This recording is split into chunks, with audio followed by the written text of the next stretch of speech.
faces, going nowhere, going nowhere. Their tears are filling up their glasses, no expression. Today we're going to be making red coats to feet. First, you're going to want to start with the ashes of your enemies. A scoop of ice. Then you're going to want to pour strong foundation.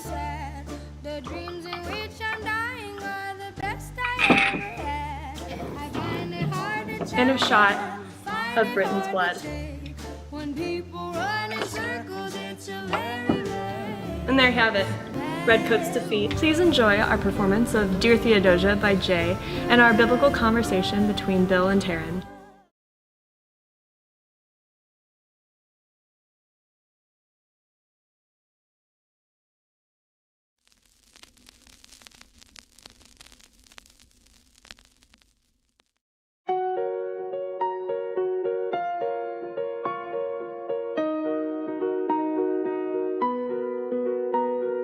Dear Theodosia, what to say to you?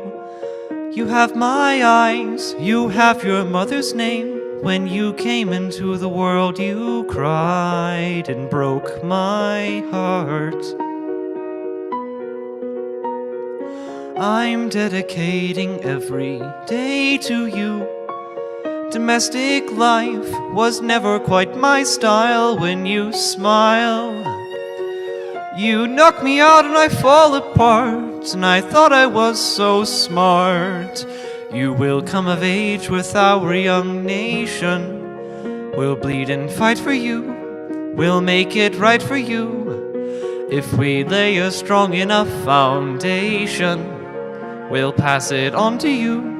We'll give the world to you and you'll blow us all the way. Someday, someday. Yeah, you'll blow us all the way. Someday, someday. Oh, Philip, when you smile, I am undone. My son, look at my son. Pride is not the word I'm looking for. There is so much more inside me now. Oh, Philip, you outshine the morning sun. My son, when you smile, I fall apart, and I thought I was so smart. My father wasn't around. I swear that I'll be around for you. I'll do whatever it takes. I'll make the world safe and sound for you. We'll come of age with our young nation. We'll bleed and fight for you. We'll make it right for you. If we lay a strong enough foundation, we'll pass it on to you.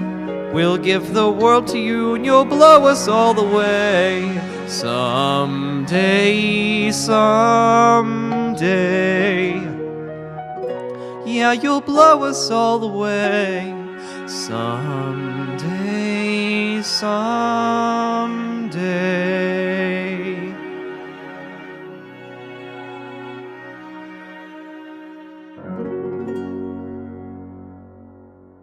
Hi, I am Taryn Kane, the Director of Stage Right Ministry, and here with me, I'm Reverend Bill Maudlin.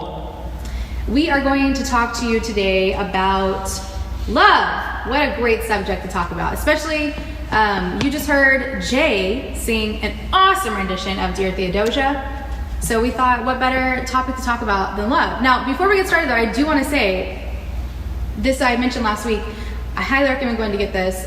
Bill recommended this to me, and it's been just so helpful in understanding Hamilton a little bit better, and also figuring out how we can find Christ in Hamilton. That said, did you find it interesting, Bill, like I do, that of all the topics, because for those of you who don't have this, the table of contents, it hits on topics, right? We have grace, shame, faith, initiative. We have all these different topics.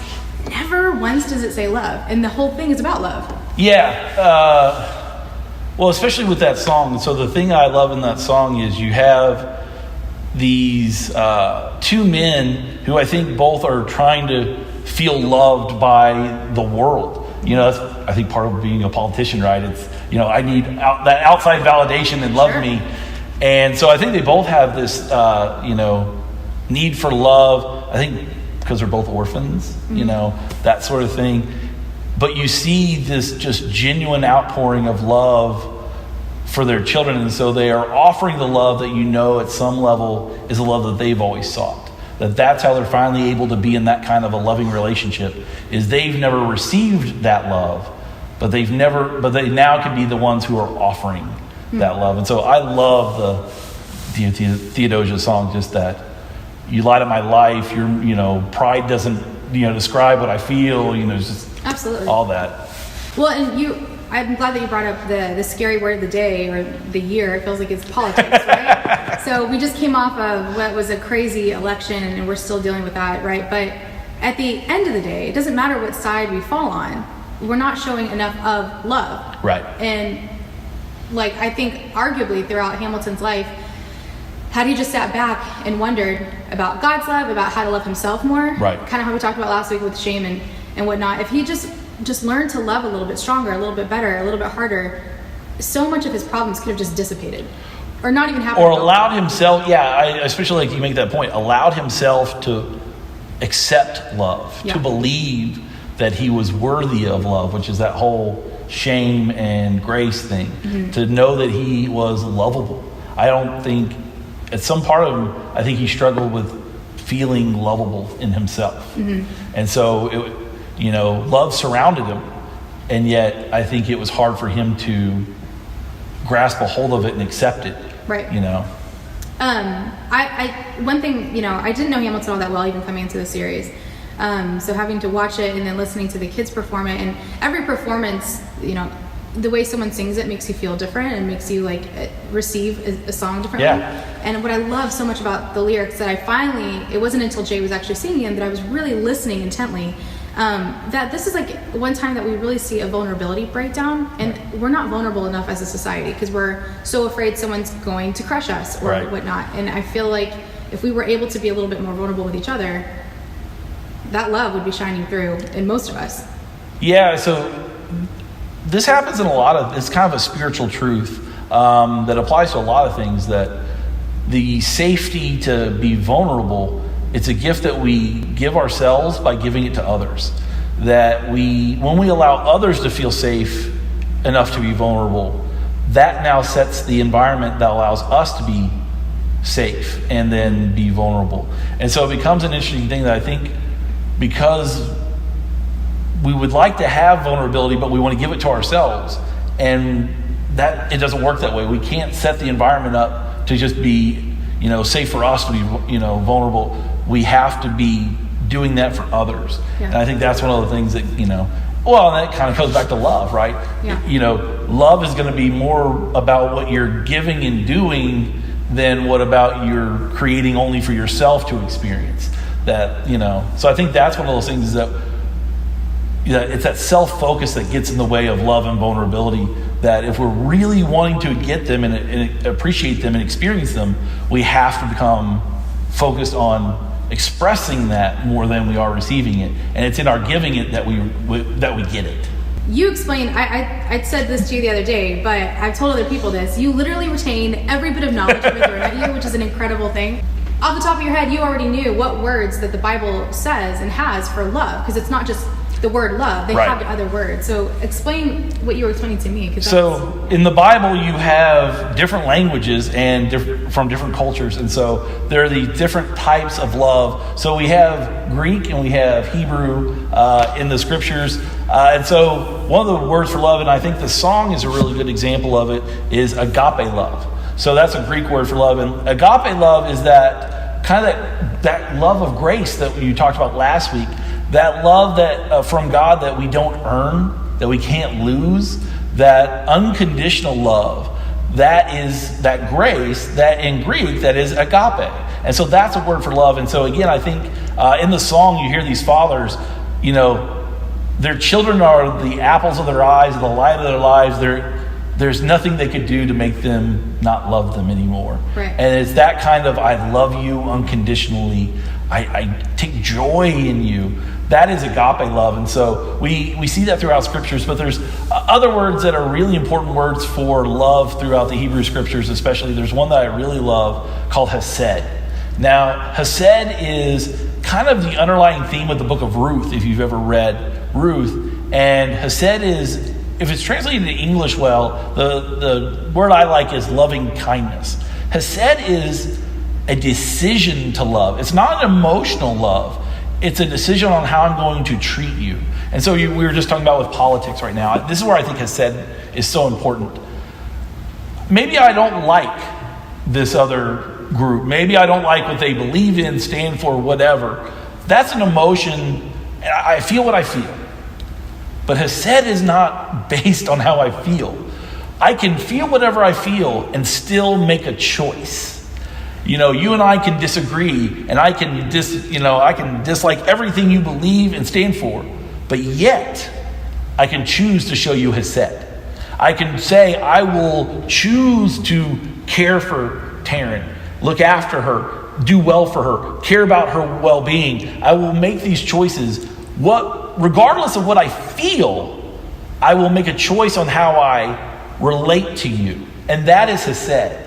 And I think that's a really important type of love that we need to talk about as Christians and as Christians in our country right now. Feel what you feel, okay, but you got to make a choice on how you are going to talk to others, treat others, react to others, care for others. And that is hesed. And again, that's loving kindness. Choose that I'm going to love you by expressing kindness. So I love that, again, we chose a topic that wasn't in here because every time that we talked about the students performing what songs and what topic from this book specifically we would pull from it. Dear Theodosia, I think that you and I both could come up with no other word, especially tying it into one of these. It just made more sense to talk about love. And it just, I feel like it was coincidence that it fell when it did. And I think this was the right time, and when we all need to talk about this and be more loving to each other, but also just hearing this. I mean, just to receive the message of love is never a bad message at any point in your life, especially right now with what we're dealing with in our world. Well, I think this topic of love is such a good one to follow what you guys did last week, the grace and the shame. That grace is the love of God. So really, this is last week's part 2. Sure. You know what I mean? Yeah. So so I like that we're using the word love because that's the word we use more in our culture than we talk about grace. Right. So grace can be hard to sometimes wrap our heads around. And so we have to come back and say, okay, let's talk about how grace is actually love. And so, I think those tie in. And so again, Absolutely. Grace is love is grace. And so I think last week and this week go really well. Well, thank you for having this conversation with me today. The only thing I can really leave our public with, whoever's watching, is that love is everywhere, and that you just need to find it and search for it in your life and have more of it and give more of it. Go with Thanks the for tuning Beatles. All you need is love. in. All you need is love. Thanks so much.